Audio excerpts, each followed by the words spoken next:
আমি মাত্র দুটি পজিশনের কথা বলব যে ২ টা পজিশন এপ্লাই করলে দীর্ঘ সময় সহবাসে লিপ্ত থাকা যায়। সেটা কোনো ওষুধ ছাড়া, নিজস্ব কোনো শক্তি ছাড়া। কারণ সহবাস একটা শক্তির বিষয়। পর্যাপ্ত এনার্জি কিন্তু লস হয়।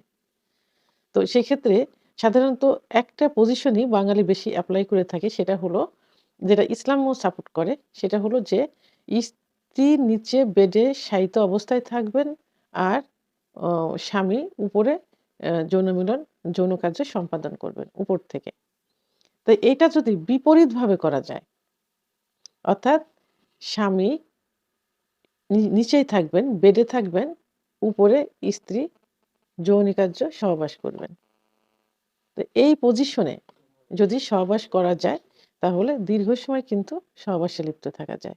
কারণ এটাতে স্ত্রীর এনার্জি লস হয়। পুরুষের কিন্তু ওইভাবে এনার্জিটা লস হয় না। যখন এনার্জি লস হয় তখন স্ত্রী কিন্তু কি হয়? নিস্তেজ হয়ে যায় এবং তার দ্রুত বীর্যপাত হয়ে যায়। স্বামীর কিন্তু বীর্যপাত হতে চায় না, সময় লাগে। তবে এই যে পজিশন উপরের থেকে স্ত্রী সহবাসে লিপ্ত থাকবেন এর কিছু টেকনিক আছে।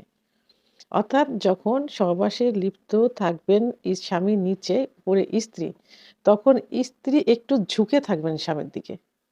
একটু ঝুঁকে ঝোঁকা অবস্থায় থাকতে হবে। এখানে তার মুখ, স্ত্রীর মুখ স্বামীর মুখের অ্যা সামনাসামনি থাকবে একদম ঝুঁকে। আর স্বামীর কি থাকবে? স্বামীর মাথার নিচে ২ টা বালিশ থাকলে সবথেকে ভালো হয় যাতে মাথাটা একটু উঁচু অবস্থায় থাকে। আর স্ত্রী সামনের দিকে ঝুঁকে তার মুখটা একদম তার হাসব্যান্ডের মুখ বরাবর সোজাসুজি থাকবে।